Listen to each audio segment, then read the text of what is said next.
नमस्कार दोस्तों, मैं आशीष मिश्रा आप लोगों के बीच में एम ऑनलाइन क्लासेस से आपके परिवार अपने परिवार में स्वागत करता हूं आपका। मेरे भाइयों बहनों, आपके लिए आज एक नया वीडियो जो कि सामान्य हिंदी और हिंदी भाषा या हिंदी भाषा कहें या सामान्य हिंदी कहें के अति महत्वपूर्ण प्रश्नों की श्रृंखला लेकर के आया हूं। आप लोगों के बीच में उपस्थित हूं। आशा करता हूं कि आप लोग सुरक्षित होंगे, अपने घर में होंगे और बहुत अच्छे से अपना ध्यान रख रहे होंगे। चलिए हम चलते हैं आज की श्रृंखला के पहले प्रथम प्रश्न की ओर। हिंदी भाषा में जो बहुत ही पूछे जाने वाले प्रश्न हैं वही आपको बताऊंगा। इसमें आप लोगों को बता दूं कि हिंदी भाषा में यह एक प्रश्न है जो महत्वपूर्ण दृष्टि से आता रहता है, यानी कुछ आपको इंग्लिश में मीनिंग पूछा जाएगा, उसका हिंदी में अनुवाद भी पूछ सकते हैं। यह पेपरों में अब नए प्रचलन में ऐसी चीज़ें आने लगी हैं जिनको दृष्टिगत रखते हुए हमने कुछ प्रश्न आपको इस वीडियो में डाले हैं, पुट किए हैं, तो आप लोग उनको देखते जाएं और उनके आंसर दें। जैसा कि मेरा पहला प्रश्न क्या कहता है, मेरा पहला प्रश्न कहता है कि एफिडेविट, जिसको एफिडेविट भी कह देते हैं बहुत से लोग, लेकिन इसको एफिडेविट कहते हैं। तो एफिडेविट को कहते हैं आरोग्य प्रमाण पत्र, प्रारूपण या हलफनामा या अपील करता। इसको क्या कहते हैं? तो दोस्तों, एफिडेविट को क्या कहते हैं यह बताना हमें। तो एफिडेविट को मैं बताऊं आपको आंसर। एफिडेविट को दोस्तों हलफनामा कहा जाता है।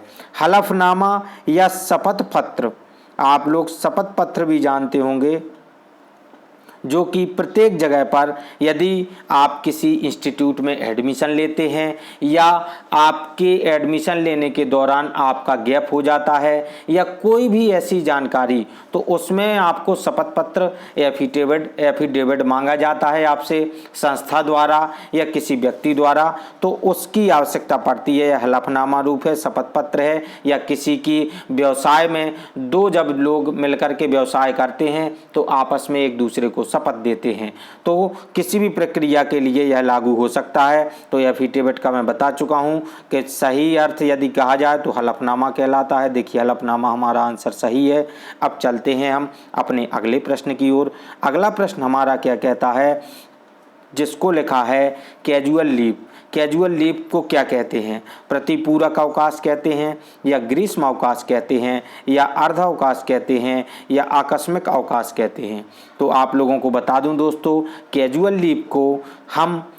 लीव को किस नाम से जानते हैं, जिसको आप अधिकतर यदि प्रशासनिक क्षेत्र में या किसी शासकीय क्षेत्र में या प्राइवेट क्षेत्र में जाएंगे तो आपको एक अवकाश लेना पड़ता है जो कि आकस्मिक अवकाश कहा जा सकता है। उसको या तो CL भी कह देते हैं शॉर्ट रूप में, या कैजुअल लीव भी कहा जाता है, और उसको हिंदी में कहा जाता है आकस्मिक अवकाश। तो आकस्मिक अवकाश इसका आंसर चौथा नंबर का सही है। चलिए दोस्तों, देखिए आपका आंसर भी देखिए आ गया है। आकस्मिक अवकाश आपका दिया गया है इसमें ऑप्शंस में, जो कि सही है हमारा उत्तर में। अब हम चलते हैं अपने अगले प्रश्न की ओर। अगला प्रश्न हमारा क्या कहता है, इंटेलिजेंस टेस्ट। इंटेलिजेंस टेस्ट क्या कहलाता है? आपको बताना है कि इंटेलिजेंस टेस्ट क्या कहलाता है। दोस्तों, वृद्धि परीक्षा कहलाता है, या बुद्धि परीक्षा कहलाता है, या विशेष परीक्षा कहलाता है, या परीक्षा कहलाता है?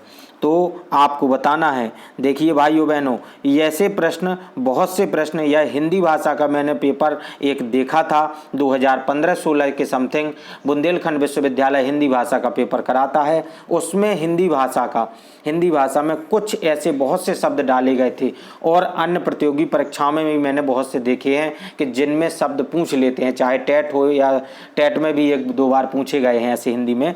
तो इंटेलिजेंस टेस्ट को क्या कहेंगे? तो दोस्तों आपको बता दें कि बुद्धि परीक्षा, इसको हम बुद्धि परीक्षा के नाम से जान सकते हैं, या बुद्धि परीक्षा कहलाती है। चलिए दोस्तों, इंटेलिजेंस टेस्ट का अर्थ हमें पता चल गया है। अब अगले देखिए बुद्धि परीक्षा हमारा आंसर सही है, जो कि हमारे आंसर उत्तर माला में दिया गया है। एम ऑनलाइन क्लासेस परिवार आप लोगों के लिए इसी तरीके से मेहनत करता रहेगा। आप लोग हमारे साथ बने रहिए। जैसे कि अगला प्रश्न आता है आपका, तितली किसकी रचना है? तितली एक रचना है जो कि किसकी रचना है यह पूछा गया है। तो जयशंकर प्रसाद की रचना है यह, या आचार्य रामचंद्र शुक्ल की रचना है यह, या श्याम सुंदर दास जी की रचना है, आचार्य महावीर प्रसाद द्विवेदी की रचना है। तो इसका उत्तर बताने से पूर्व मैं आपको कुछ इन सभी लोगों के बारे में जानकारी दे दूं जो लोग इसमें दिए गए हैं कवि। तो उनके बारे में आपको जानकारी देने के लिए मैं बताना चाहूँगा कि जैसा कि जयशंकर प्रसाद जी की रचनाओं की यदि चर्चा करें तो जयशंकर प्रसाद की रचना उर्वशी, आंसू, लहर, कानन कुसुम, कामायनी जो कि प्रसिद्ध रचनाएं हैं उनकी मैं चर्चा कर रहा हूँ। कामायनी हुई, ग्राम हुई, तो कहानी के रूप में ग्राम है, इंद्रजाल है और आकाशदीप है। यह जयशंकर प्रसाद जी की रचनाएं हैं। वो आपको इसी के साथ में मैं उत्तर भी बताना चाहूँगा कि जयशंकर प्रसाद की एक रचना यह तितली भी जयशंकर प्रसाद जी की ही रचना है। चलिए इसी के साथ में मैं दूसरे कवि, जिसमें दूसरा कवि कहा दूसरे रचनाकार का नाम लिखा हुआ है आचार्य रामचंद्र शुक्ल। तो आचार्य रामचंद्र शुक्ल की चर्चा करना चाहूँगा। इनकी रचना की दृष्टि से अगर कहा जाए तो इन्होंने एक रसमीमांसा नाम की रचना लिखी है। रसमीमांसा इसको कहते हैं। और इनने गोस्वामी तुलसीदास नाम की एक रचना लिखी है। और इसी में चर्चा हुई है महावीर प्रसाद द्विवेदी जी की। तो महावीर प्रसाद द्विवेदी जी की चर्चा हुई है। तो महावीर प्रसाद द्विवेदी की रचना के बारे में बता दूं। महावीर प्रसाद द्विवेदी की रचनाएं काव्य मंजूषा बहुत ही प्रचलित है। काव्य मंजूषा हुई इनकी, कानकुब्ज हुई, सुमन हुई और अबला विलाप भी साहित्य समाज का इन्होंने कहा है। यह कहते हैं आचार्य महावीर प्रसाद द्विवेदी जी कहते हैं, इनका बहुत ही अच्छा एक वक्तव्य है, साहित्य समाज का दर्पण है। साहित्य समाज का दर्पण है। यह कहते हैं कि साहित्य समाज का दर्पण है। आचार्य महावीर प्रसाद द्विवेदी जी का प्रसिद्ध कथन है। यह भी कई प्रतियोगी परीक्षा में पूछ लिया जाता है। चलिए चलते हैं हम अपने अगले प्रश्न की ओर। हमारा देखिए उत्तर सही है, जयशंकर प्रसाद जी सही है आंसर। अगला प्रश्न हमारा क्या कहता है? अगला प्रश्न आपकी स्क्रीन पर आता है। अब वीर गाथा काल का कवि नहीं है। आपको बताना है कि इनमें से कौन से ऐसे कवि हैं जो वीर गाथा काल के कवि नहीं हैं, शेष वीर गाथा काल के कवि हैं। चंद्रवर दाई जी, नामदेव जी, जगनिक जी और मधुकर जी। तो आपको बता दें कि इसमें से एक ऐसे ही कवि हैं जो कि वीर गाथा काल के नहीं हैं, उनका नाम है नामदेव जी। तो नामदेव जी वीर गाथा काल के नहीं हैं, बाकी सभी वीर गाथा काल के हैं। यह वीर गाथा काल के नहीं है।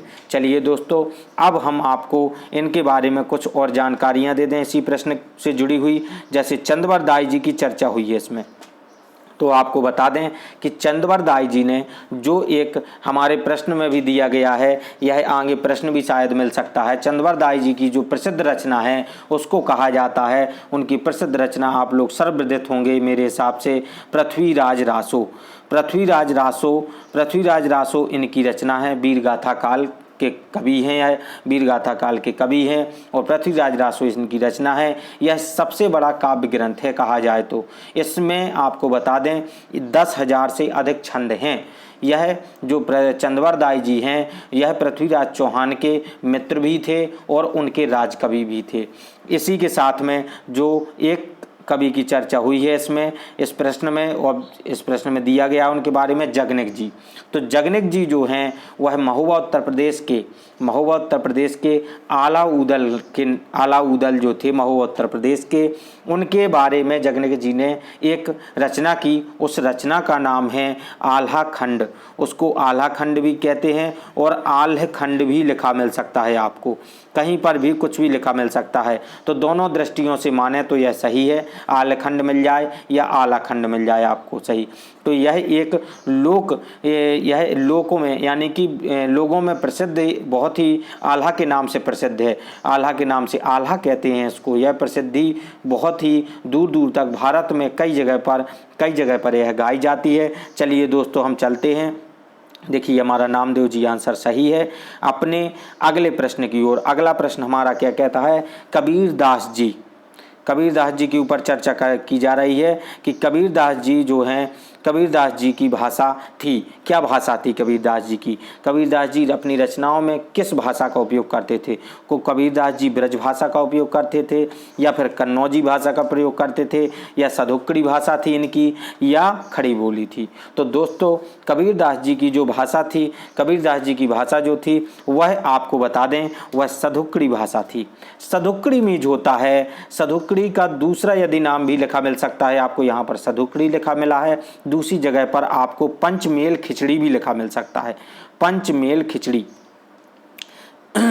यह दोस्तों आप लोगों को बता दें, यह प्रतियोगी परीक्षाओं में कोई भी वह नाम लिख सकते हैं, सधुक्कड़ी की जगह पंचमेल खिचड़ी भी लिख सकते हैं। आपको एक और जानकारी के लिए बता दूं, कभी हमारे कबीरदास जी पढ़े लिखे नहीं थे, लेकिन जब उनकी मृत्यु हो गई तो उनकी रचनाओं की आप कहें चर्चा की रचनाएं उनकी कहाँ से आई, जब पढ़े लिखे नहीं थे तो रचनाएं कैसे लिखी गई। तो इनकी रचनाओं को यदि बता दें तो इनका जो शिष्य था धर्मदास, धर्मदास नाम का इनका जो शिष्य था, उसने उनकी रचनाओं को बीजक नाम के एक संग्रह में, बीजक नाम के एक संग्रह में इन्होंने संग्रह किया। इसमें 3 पार्ट या 3 अध्याय कहें, इनको 3 पार्ट में उन्होंने बांट दिया इसको। तो एक पार्ट है उनका साखी, जिसमें उनके द्वारा, क्योंकि यह कहीं भी चले जाते थे और गाते रहते थे कबीरदास जी, तो साखी में इन्होंने दोहे लिखे हैं। इनके दोहे हैं, किसने, धर्मदास जी ने, यानी कि कबीरदास जी के जो शिष्य थे उनने साखी में दोहे लिखे हैं। और शबद और रमैनी 2 और रचनाएं इसी में जुड़ी हुई हैं। शबद में आपको गोए पद मिलेंगे और रमैनी में चौपाई पद्धति मिलेगी।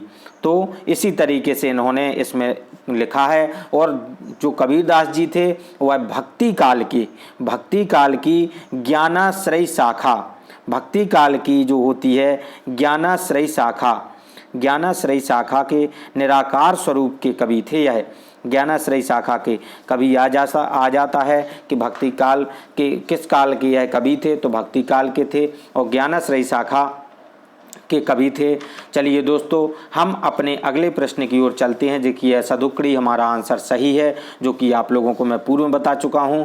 चलिए चलते हैं हम अपने अगले प्रश्न की ओर। अगला प्रश्न हमारा क्या कहता है, अगला प्रश्न हमारा कहता है कि पृथ्वीराज रासो, जो मैं पूर्व में बता चुका हूं, इसके रचनाकार को मुझे बताने की अब आवश्यकता नहीं है, क्योंकि मैं एक बार बता चुका हूं कि पृथ्वीराज रासो के रचनाकार कौन थे, उनका नाम क्या था। तो आप लोगों को बताना है, बिना समय गवाए इसका आंसर देते जाना है। और आंसरों को देते समय आप लोगों को बता देता हूं, जब से मैं वीडियो डालता हूं तब से लेकर के आप उसी समय से, जिस समय आप वीडियो देखना शुरू करें उसी समय कमेंट बॉक्स में आप कमेंट अवश्य करते जाएं, जिससे कि आपका पता चलता जाएगा हमें कि किस प्रश्न का आपने जवाब दिया है। आप प्रश्न नंबर बताते जाएं और प्रश्न देते जाएं, तो उसमें हम लोगों को क्या होगा, हम आपके ज़्यादा से ज़्यादा नंबरों की गणना करेंगे कि कितने नंबर आपने प्राप्त कर लिए हैं, जितने प्रश्न थे। तो देखिए पृथ्वीराज रासो जो रचना है वह चंद्रवरदास जी की रचना है, चंद्रवरदास जी की रचना है। यह एक महाकाव्य है जो कि हिंदी भाषा में लिखा गया है। और दोस्तों एक और इसकी विशेष बात बता दूं, इसमें 2500 पृष्ठों का बहुत बड़ा ग्रंथ है। यह 2500 पृष्ठों का, यानी कि 25,000 इसमें पृष्ठ हैं, जिसमें 69 समय कह सकते हैं या सर्ग कह सकते हैं इसको, 69 समय या सर्ग या अध्याय भी कह सकते हैं। इसमें 69 समय या अध्याय हैं। चलिए दोस्तों हम अपने अगले प्रश्न की ओर चलते हैं। अगला प्रश्न हमारा आपकी स्क्रीन पर आता है। अब अगला प्रश्न हमारा क्या कहता है, अगला प्रश्न है शिवा बावनी। शिवा बावनी के रचनाकार की चर्चा की गई है। शिवा बावनी के रचनाकार कौन हैं, पद्माकर जी, भूषण जी, केशवदास जी और जगनिक जी। तो आपको बता दें भाइयों, देखिए भाइयों बहनों, शिवा बावनी जो है यह रचना हमारे भूषण जी की रचना है। शिवा बावनी भूषण जी की रचना है। और शिवा बावनी में आपको बता दूं कि इनमें 52 कविताओं में शिवाजी के शौर्य एवं पराक्रम के बारे में जानकारी है। इसमें शिवाजी महाराज हमारे जो हैं उनके बारे में, उनके वीर गाथा काल, मान लो उनकी वीर गाथा काल के बारे में कहा गया है इसमें, और उनके ओजपूर्ण वर्णन किया गया है। और एक और जानकारी के लिए बता दूं कि जो भूषण जी की हैं, भूषण जी की अन्य रचनाओं की दृष्टि डालते हुए देखें तो भूषण जी ने एक शिवराज भूषण और छत्रसाल दशक और भूषण उल्लास भी रचना की है। तो शिवराज भूषण हुई और छत्रसाल हुई, छत्रसाल दशक और भूषण उल्लास, भूषण उल्लास, यह भी इनकी रचनाएं हैं, प्रमुख रचनाएं हैं। आप लोगों को मैंने बता दी हैं भूषण जी की। जब भी कोई भी रचना आ जाए तो आप याद रख सकते हैं। शिवा बावनी के अलावा उनकी और रचनाएं शिवराज भूषण, छत्रसाल दशक और भूषण उल्लास भी इनकी रचनाएं हैं। चलिए चलते हैं हम अपने अगले प्रश्न की ओर। हमारा अगला प्रश्न आता है स्क्रीन पर, देखिए इसमें कहा गया है कि भूषण जी की यह रचना है। नीचे हमारे एम ऑनलाइन क्लासेस पर भी विशेष गौर करिए। आप यूट्यूब पर यदि सर्च करना चाहेंगे तो आपको एम ऑनलाइन क्लासेस यदि आप सर्च करते हैं तो भी आपको यूट्यूब पर मिल जाएगी हमारी क्लास। आप लेकिन स्पेलिंग की मिस्टेक ना करें, क्योंकि स्पेलिंग की मिस्टेक होने से कई बार दूसरी क्लासेस आ जाती हैं जिसमें वाइट कलर का सामने हाथ बना हुआ है और नीचे कलम का निशान है। तो आप लोगों के हाथ में पावर है, यानी कि कलम आपके हाथ से चलाई जाएगी तभी आप अपने लक्ष्य तक पहुंचेंगे। तो यही के दृष्टिगत रखते हुए आपको यह लोगो दिया गया है। चलिए चलते हैं हम अपने अगले प्रश्न की ओर। अगला प्रश्न हमारा क्या कहता है, कविता। हिंदी कविता को छंदों की परिधि से मुक्त कराने वाले थे। हिंदी कविता को छंदों की परिधि से मुक्त कराने वाले कौन थे? सुमित्रा नंदन पंत जी थे, जयशंकर प्रसाद जी थे, या महादेवी वर्मा थीं, या सूर्यकांत त्रिपाठी निराला थे। तो आपको इसमें आंसर बताना है कि कौन थे इसके लिए। तो आपको बता दें कि सूर्यकांत त्रिपाठी निराला जो हमारा चौथा ऑप्शन है इसके लिए सबसे उचित है। हिंदी कविता को छंदों की उचित परिधि से मुक्त कराने वाले थे, वह कौन थे? सूर्यकांत त्रिपाठी निराला जी थे। अब सूर्यकांत त्रिपाठी जी के बारे में कुछ और जानकारी दे दूं। सूर्यकांत त्रिपाठी जी की जो रचनाओं की चर्चा करें तो इनकी रचना एक कुकुरमुत्ता, इनकी एक रचना कुकुरमुत्ता बहुत प्रसिद्ध है। कुकुरमुत्ता भी इनकी रचना है, अनामिका भी इनकी रचना है, गीतिका भी इनकी रचना है, और बेला गीत कुंज भी इनकी रचनाएं हैं। आपको बता दें दोस्तों, और इसी के साथ में अगर जयशंकर प्रसाद जी को देखें तो जयशंकर प्रसाद जी की भी रचना के बारे में आप लोगों को बता देता हूं कि जयशंकर प्रसाद जी की रचना बहुत ही प्रसिद्ध रचना है, जो कि कामायनी, जो अधिकतर प्रश्न पत्रों में पूछी जाती है। तो यह कामायनी उनकी रचना है, आंसू भी उनकी रचना है, और लहर भी उनकी रचना है, झरना भी उनकी रचना है, और तितली में आपको पूर्व में बता चुका हूं, जो कि हमारा प्रश्न था तीसरा चौथे नंबर का। तो तितली भी नाम की इनकी ही रचना है जयशंकर प्रसाद जी की, और कंकाल भी इनकी ही रचना है। चलिए इसी के साथ में मैं महादेवी वर्मा के बारे में भी बता दूं। तो महादेवी वर्मा की प्रसिद्ध रचना यामा कही जाती है, यामा कही जाती है प्रसिद्ध रचना। और इनकी रचनाओं की चर्चा करें तो अतीत के चलचित्र भी इनकी रचना है, स्मृति की रेखाएं भी इनकी रचना है, दीप शिखा भी इनकी रचना है महादेवी वर्मा की, और नीरजा भी इन्हीं की रचना है। दोस्तों चलिए चलते हैं, अब आते हैं हम सुमित्रा नंदन पंत की ओर। सुमित्रा नंदन पंत जी के बारे में इनको क्यों छोड़ दें जब सबकी चर्चा हो गई है।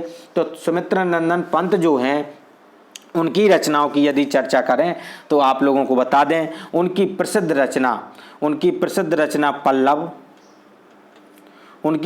रचना पल्लव है, और गुंजन वीणा ग्राम्या उच्छ्वास भी इनकी बहुत सी पूछी जाने वाली रचना है। यह अधिकतर प्रतियोगी परीक्षाओं में पूछी जाती है, टेट सुपर टेट में पूछी भी जा चुकी है उच्छ्वास। तो उच्छ्वास को दृष्टिगत रखते हुए मैंने अभी सभी आपको रचनाएं बता दी हैं। पुनः सुन लीजिए, सुमित्रा नंदन पंत की जो रचना है वह उच्छ्वास, वीणा, पल्लवन और गुंजन ग्राम्या हैं। चलिए चलते हैं हम अपने अगले प्रश्न की ओर। देखिए सूर्यकांत त्रिपाठी निराला, हमारा इसका आंसर जो था वह सूर्यकांत त्रिपाठी निराला था, जो कि मैंने बताया था। अब आते हम अपने अगले प्रश्न की ओर। अगला प्रश्न हमारा क्या कहता है, अपभ्रंश में अपभ्रंश या अप्रभ्रंश भी लिखा मिल सकता है आपको, यहाँ पर अप्र भी लिखा मिल सकता है, जिसमें मैंने अपभ्रंश लिख दिया है, तो अप्रभ्रंश भी लिखा मिल सकता है आपको दोस्तों। तो अप्रभ्रंश में कृष्ण काव्य के प्रणेता, यदि कहा जाए कि कृष्ण काव्य के प्रणेता कौन हैं, पुष्पदंत जी हैं या शालिभद्र सूरी जी हैं, स्वयंभू हैं या हरिभद्र सूरी हैं। तो आपको बता दें दोस्तों, अप्रभ्रंश के कृष्ण काव्य के प्रणेता कौन हैं, तो आपको बता दें पुष्पदंत। दंत दो बार, पुष्पदंत दंत दो बार हो सकता है, कई जगह पर आपको डबल बार लिखा मिल सकता है या एक ही बार पुष्पदंत लिखा मिल सकता है, तो आप उसको गलत ना माने, जो ही लिखा मिल जाए पुष्पदंत जी इसके सही आंसर हैं। चलिए दोस्तों, हम इनके बारे में कुछ और आपको जानकारी दे दें। पुष्पदंत जी जो हैं, पुष्पदंत जी ने महापुराण की रचना की है। पुष्पदंत जी ने महापुराण, हिंदू संस्कृति में कहा जाता है जो महापुराण, जो कि प्रसिद्ध रचना है, ये इस महापुराण की रचना की है और इसमें तीर्थंकरों एवं रामकृष्ण के चरित्र का वर्णन किया गया है। महापुराण में आपको तीर्थंकरों के बारे में मिल जाएगा हिंदुओं के, और इसमें रामकृष्ण के चरित्र के बारे में मिल जाएगा। चलिए दोस्तों, हम अपने अगले प्रश्न की ओर चलते हैं। हमारे चैनल को दोस्तों सब्सक्राइब करते चलिए, लाइक करते चलिए और अपने साथियों तक इसको शेयर करना ना भूलें। जितने भी साथी हैं, चाहे वह आपके रिलेशन के हों, चाहे दूर के दोस्त हों, उनको शेयर करें और बेल आइकन को प्रेस करना ना भूलें, क्योंकि आप यदि बेल आइकन को प्रेस करते हैं जो घंटी नुमा बना हुआ है, तो उससे आपको ही लाभ होगा। हमारे नए वीडियोज़ के नोटिफिकेशंस आप तक आते रहेंगे, यानी सूचनाएं आती रहेंगी, जिनको देख करके आप नए वीडियोज़ को देखते रहेंगे। चलिए दोस्तों, हम अपने अगले प्रश्न की ओर बढ़ रहे हैं। हमारा अगला प्रश्न स्क्रीन पर आता है। अब हमारा अगला प्रश्न कहता है, प्रथम सूफी प्रेमाख्यान काव्य के रचयिता हैं, तो नूर मोहम्मद जी हैं या जायसी जी हैं या मुल्ला दाऊद जी हैं या कुतुबन जी हैं। तो दोस्तों, आपको इसका आंसर पहले बताने से पहले मैं कुछ और जानकारी देना चाहूँगा। प्रथम सूफी प्रेमाख्यान काव्य अगर कहा जाए तो मुल्ला दाऊद इसके रचयिता हैं। इसका आंसर सही है, मुल्ला दाऊद जी। पहला नाम मुल्ला दाऊद की चंद्रयान में मिलता है। इनकी एक रचना है जो कि चंद्रयान है, इसमें आपको मिलता है। यह 1377 में रची गई थी। यह दोस्तों आपको बता दूं, यह 1377 में मुल्ला दाऊद जी ने इसकी रचना की थी। और आचार्य शुक्ल ने हिंदी का प्रथम सूफी कवि अगर कहा जाए, अगर कुतुबन जी को कहते हैं, क्योंकि आचार्य शुक्ल जी ने प्रथम कवि की रूप में चर्चा की है, तो प्रथम कवि की चर्चा के रूप में उन्होंने कुतुबन जी को प्रथम कवि कहा है। लेकिन हमारा आंसर इस प्रश्न का मुल्ला दाऊद है। कुतुबन जी की अगर रचना की दृष्टि से देखा जाए तो कुतुबन जी की रचना मृगवती इनकी एक रचना है। और आचार्य शुक्ल जी इनको प्रथम सूफी कवि कहते हैं। चलिए चलते हैं अगले। देखिए, हमारा उत्तर मुल्ला दाऊद जी सही है, जो कि आपकी स्क्रीन पर दिखाया जा चुका है। देखिए, हम अब चलते हैं हमारे अगले प्रश्न की ओर। यह प्रश्न बहुत सी प्रतियोगी परीक्षाओं में आ भी चुका है और आता भी रहता है। बहुत ही पॉपुलर प्रश्न है। वह तोड़ती पत्थर किसकी रचना है, कविता किसकी रचना है? वह तोड़ती पत्थर से शुरू होती है। बहुत ही अच्छी कविता है। इसमें लिखा गया है, बताया गया है ने कि कौन से इसके कवि हैं, सुभद्रा कुमारी चौहान या महादेवी वर्मा या सूर्यकांत त्रिपाठी निराला या माखनलाल चतुर्वेदी। तो आपको बताना है कि तोड़ती पत्थर के रचयिता कौन हैं, कवि कौन हैं। तो आपको बता दें, तोड़ती पत्थर के रचयिता सूर्यकांत त्रिपाठी निराला जी हैं। इसके रचयिता। इनकी आपको रचनाएं मैं पहले भी बता चुका हूं, कुकुरमुत्ता, अनामिका और गीतिका इनकी रचनाएं और भी मुख्य हैं। चलिए चलते हैं हम अपने अगले। देखिए, हमारा प्रश्न का उत्तर सूर्यकांत त्रिपाठी निराला सही है। आप लोग भी उत्तर देते चलिए, क्योंकि आप लोग उत्तर देंगे तो आपके प्रश्न जल्दी से तैयार हो जाएंगे। आप लोग प्रश्न के उत्तर देना ना भूलें। आप लोगों को बता दूं, अगला प्रश्न है हमारा, आपको कुछ चीज़ों के अर्थ बताने हैं। 99 के फेर में पढ़ना, यह एक लोकोक्ति ही टाइप है कि इसमें लिखा है कि 99 के फेर में पड़ने का अर्थ क्या होता है। अर्थ बताना है आपको इसका।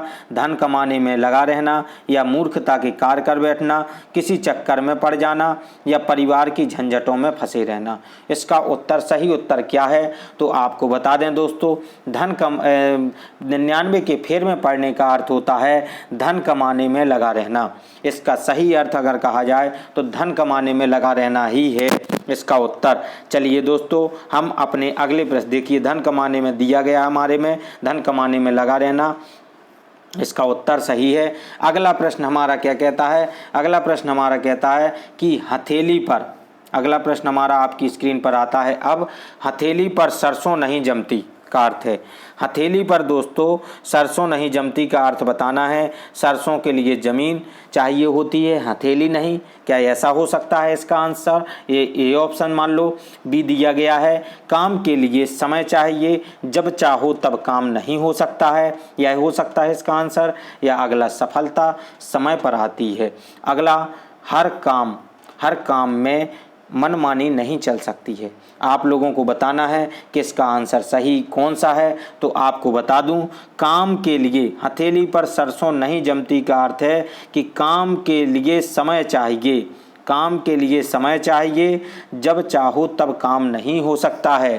कि यानी काम, किसी भी काम को करने के लिए हमें समय चाहिए होता है। आप चाहे जब चाहें तो हर काम संभव नहीं है, इसका अर्थ यह है। चलिए दोस्तों, हम अपने अगले प्रश्न की ओर चलते हैं। पुनः आपसे निवेदन करना चाहूँगा, जितने भी नए यूजर्स हैं सब्सक्राइब करते जाएं, लाइक करते जाएं, शेयर करते जाएं।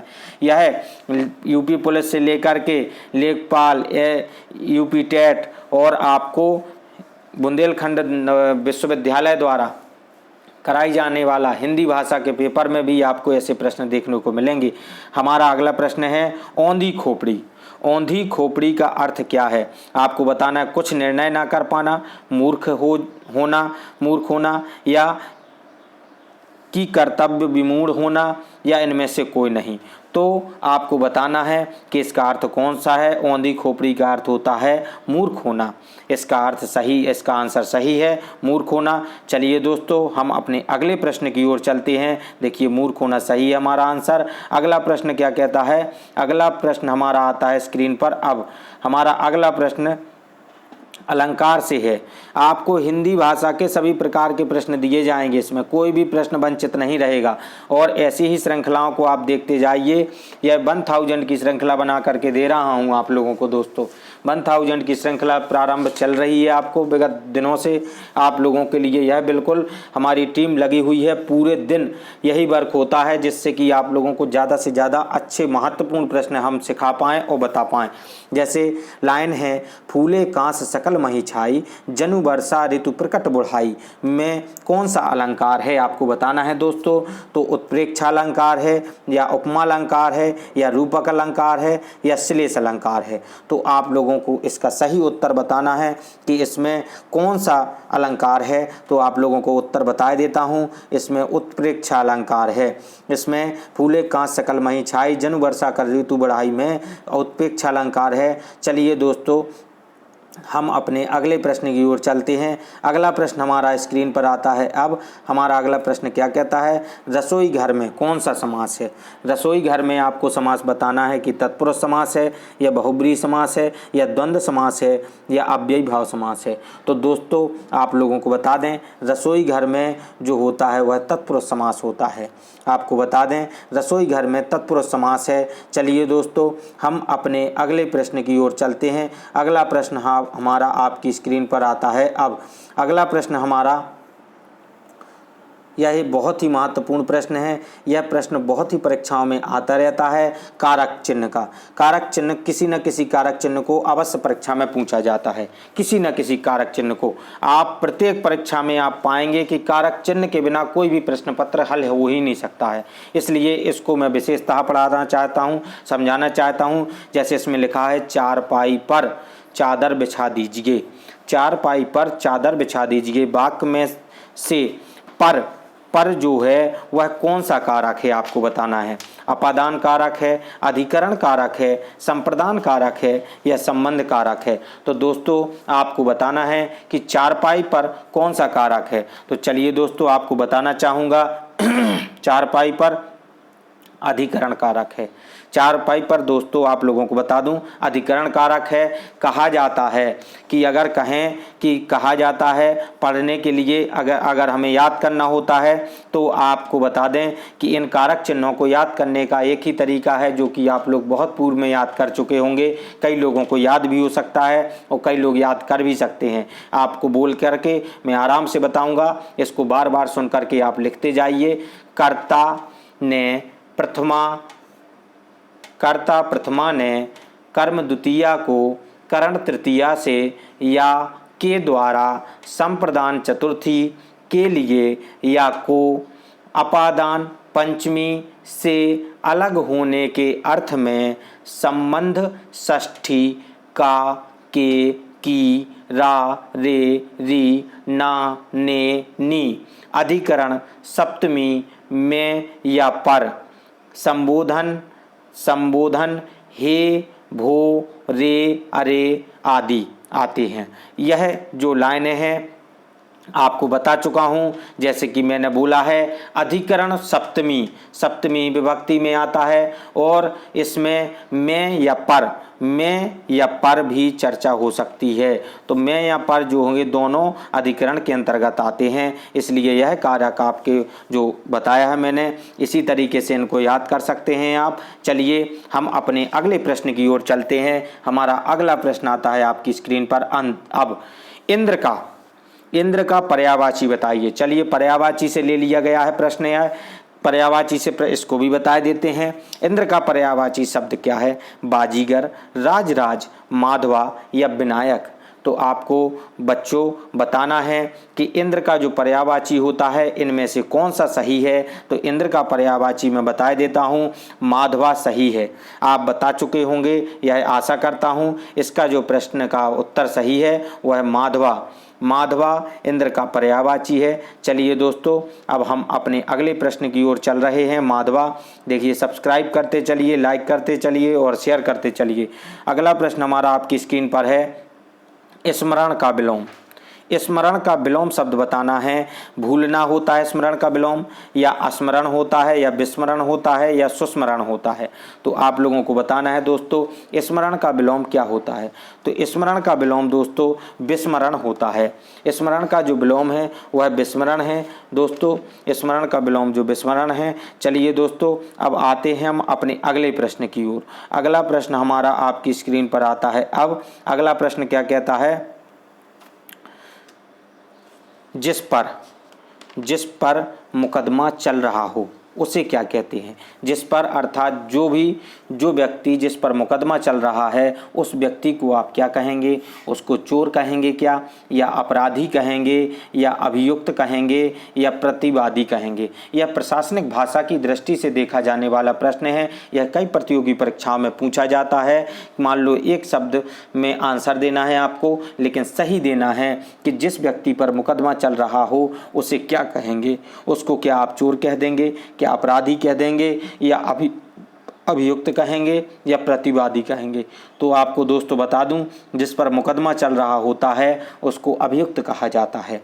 चलिए दोस्तों हम अपने अगले प्रश्न की ओर बढ़ रहे हैं। हमारा देखिए अभियुक्त हमने जो बताया था वह सही आंसर है, अभियुक्त। अगला प्रश्न हमारा आपकी स्क्रीन पर आता है। अब क्या कहता है हमारा अगला प्रश्न? जो कानून के विरुद्ध हो उसे क्या कहेंगे? जो कानून के विरुद्ध हो, यानी कानून के विरुद्ध यदि कोई कार्य करता है तो उसको क्या कहेंगे? अनियमित कहेंगे, अतिरिक्त कहेंगे, या असंभव कहेंगे, या अवैध कहेंगे? जैसा कि अभी सरकार लॉकडाउन लगाए हुए है, यदि उनके नियमावली के अनुसार आप नहीं चलते हैं और कोई ऐसा कार्य कर बैठते हैं जो कि सरकार नहीं चाहती है, कानून इसके आपको परमिशन नहीं देता है इसकी परमिशन, लेकिन आप उस कार्य के करने के लिए तैयार हैं और कर रहे हैं, तो वह जो कार्य होगा वह आपका अवैध कहा जाएगा। जो कानून के विरुद्ध किया जाएगा वह कार्य आपका अवैध होगा। चलिए दोस्तों अगले नियम। अगला प्रश्न हमारा देखिए, अवैध हमने जो बताया वही आंसर सही है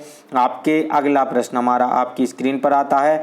अगला प्रश्न क्या कहता है, मोहन, अगला प्रश्न कहता है कि मोहन को हिंदी पढ़नी है, इसलिए वह शास्त्री जी के यहाँ गया है। कौन सा वाक्य है? इसको आपको वाक्य बताना है कि यह कौन सा वाक्य है। वाक्यों के लिए पूछा गया है कि यह मिश्र वाक्य है या संयुक्त वाक्य है या सरल वाक्य है या कठिन वाक्य है। इस वाक्य के बारे में बताना है आपको कि उसने पूछा है मोहन को हिंदी पढ़नी है, मोहन को हिंदी पढ़नी है, इसलिए वह शास्त्री जी के यहाँ गया है। तो शास्त्री जी के यहाँ गया है, तो इसमें कौन सा वाक्य होगा?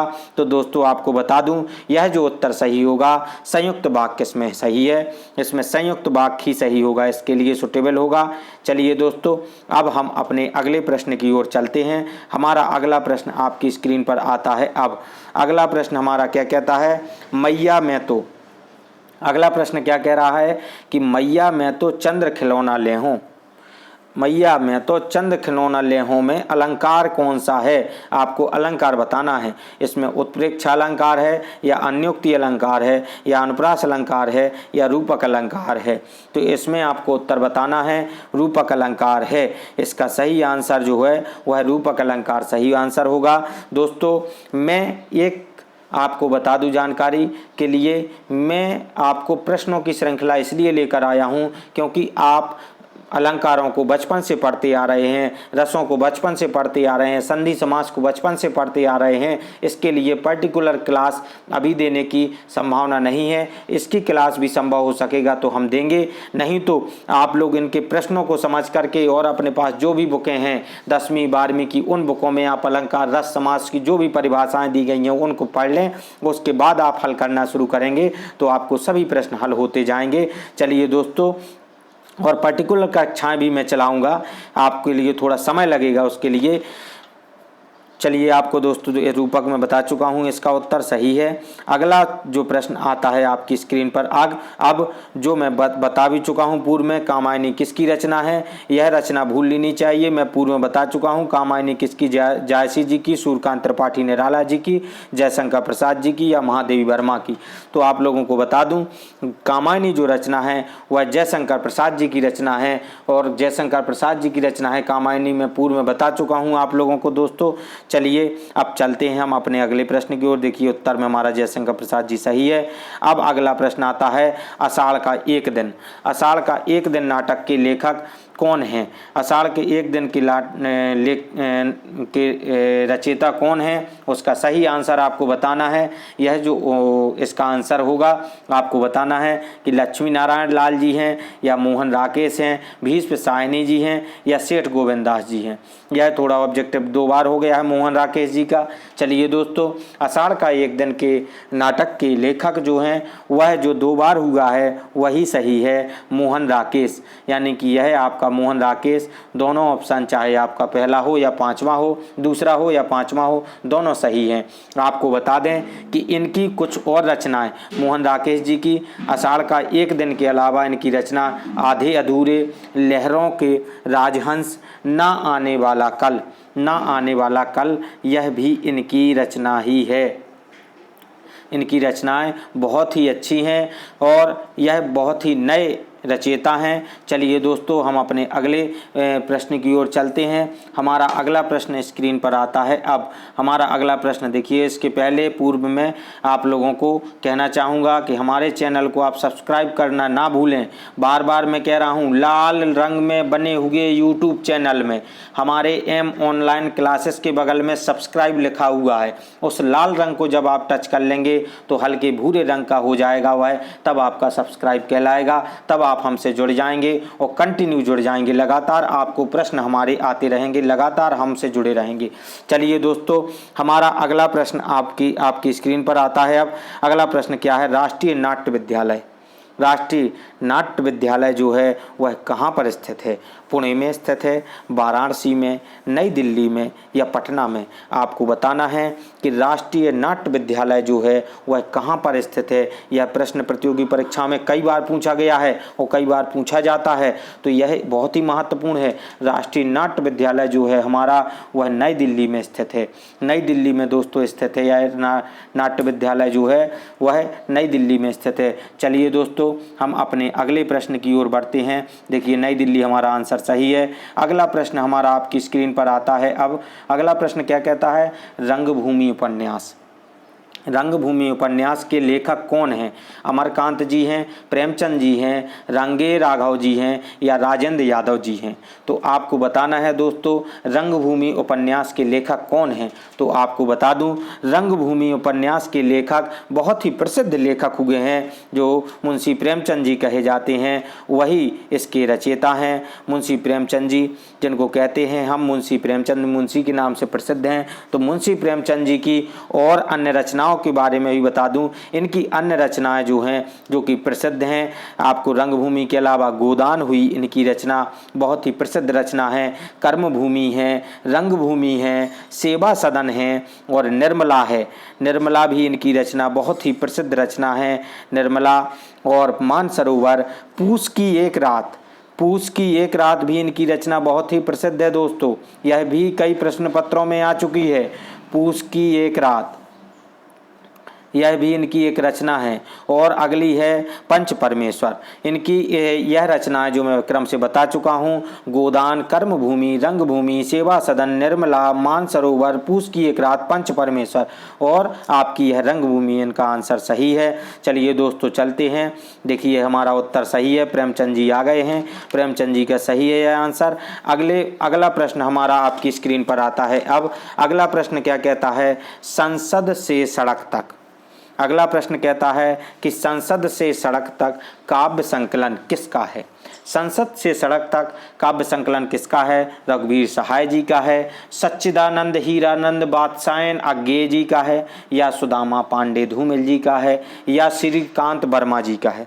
तो दोस्तों आप लोगों को बता दूं, यह एक तो अज्ञेय जी का जो मैंने पूरा नाम इसलिए डाल दिया है, कई जगह पर आपको अज्ञेय अकेला लिखा मिलेगा। यह प्रश्न आ चुका है कि अज्ञेय का पूरा नाम बताइए। इसमें मैं एक प्रश्न के साथ में आपको कई प्रश्नों को देने की कोशिश कर रहा हूं।